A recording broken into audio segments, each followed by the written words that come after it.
ఈ మధ్య కాలంలో సినిమాలు ఏ విధంగా తీస్తున్నారంటే అనవసరమైనటువంటి బడ్జెట్ 400 కోట్లు 500 కోట్లు పెట్టి సినిమాని మంచిగా తీస్తారా అంటే అవేవీ లేకుండా క్రింజ్ ప్రో మ్యాక్స్ కామెడీ పెట్టి అదే విధంగా ఎక్కడెక్కడో విదేశాలు తిరిగి బడ్జెట్ ని మొత్తం సంక నాకిపిస్తున్నారు. అదే విధంగా సినిమాని 1-2 నిమిషాలు ఇలా బోర్ కొట్టకుండా తీస్తున్నారా అంటే అసలు తీయకుండా మొత్తం ఏవేవో అనవసరమైనటువంటి సీన్లు పెట్టి జనాలకైతే విసుగు తెప్పిస్తున్నారు ఈ సినిమాలు. ఇక నేను ఏవి ఎక్స్పెక్టేషన్స్ పెట్టుకోకుండా 500 రూపాయలు టికెట్ రేటు పెట్టి రివ్యూ ఇవ్వాలి వ్యూస్ రాకపోయినా అనేటువంటి ఉద్దేశంతో అయితే సినిమాకైతే వెళ్ళాను, ఈ శివశంకర వెర్రి ప్రసాద్ సినిమాకి. ఇక తర్వాత సినిమా చూసిన తర్వాత నా పరిస్థితి ఇది.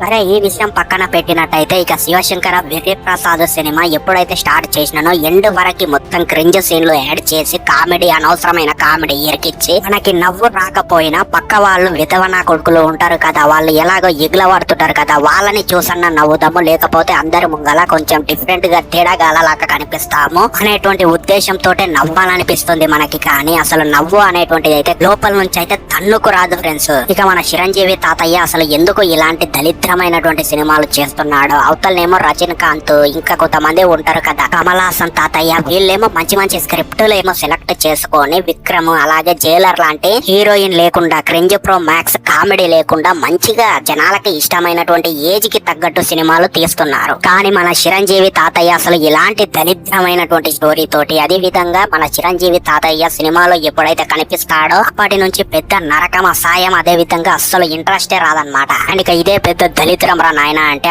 మళ్ళా నయనతార ఆంటీ ఒకటి, మీసాల పిల్ల రసాల పిల్ల ఇలాంటి సురేఖ ఓకేక అనేటువంటి ఇలాంటి దిక్కుమాలినటువంటి సీన్లు పెట్టి సినిమాని దొప్పుకుట వెళ్ళారు. కానీ సినిమాలో అయితే అంత ఏమీ లేదు ఫ్రెండ్స్, మీరు థియేటర్ లో చూసేటువంటి అక్కర్లే లేదనమాట. దీనికంటే ఓటీటీలో చూడడం ఉత్తమం అనేటువంటిది అయితే చెప్పుకోవచ్చు. అదే విధంగా ఈ సినిమాకి పెట్టేటువంటి టికెట్ ప్రైస్ కి మంచిగా బిర్యానీ తిని ఇంట్లో ఓటీటీలో సినిమా చూసుకోవచ్చు. అండ్ ఇక సినిమాలో ఏదైనా ఇంట్రెస్ట్ గా కలిగింది అంటే అది మన వెంకటేష్ అన్నయ్య అనేటువంటిది అయితే చెప్పుకోవచ్చు అనమాట. ఆయన ఉన్నటువంటి సీన్లు మొత్తం అయితే మంచిగా ఫ్యామిలీ ఆడియన్స్ కి కనెక్ట్ అయ్యేటువంటి విధంగా ఆయన ఉన్నంత వరకు అయితే పర్లేదు ఫ్రెండ్స్, నాకైతే మంచిగా నచ్చింది. కానీ మన చిరంజీవి తాతయ్య అసలు ఎందుకు వస్తాడో ఎందుకు వెళ్ళిపోతాడో నాకైతే అర్థం కాదు. అదే విధంగా బోర్ అయితే కొట్టింది అనమాట సినిమా. అండ్ ఇక సినిమా చూసి థియేటర్ నుంచి బయటికి వచ్చిన తర్వాత నీ అమ్మ అనవసరంగా చూసినారా నాయన, 300-400 బొక్క అయినాయి, మళ్ళా నా కొడుకులు పాప్కార్న్ కి 120 రూపాయలు తీసుకున్నారు అనేటువంటి బాధ అయితే కలిగింది ఫ్రెండ్స్. నాకైతే ఏదో రివ్యూ ఇవ్వాలి యూట్యూబ్ లో అన్నట్టయితే సినిమాకి వెళ్ళాను ఇంత ప్రైజెస్ పెట్టి. కానీ లేకపోతే నెక్స్ట్ డే తక్కువ రేట్ అయినప్పుడన్నా చూస్తుంటే, లేకపోతే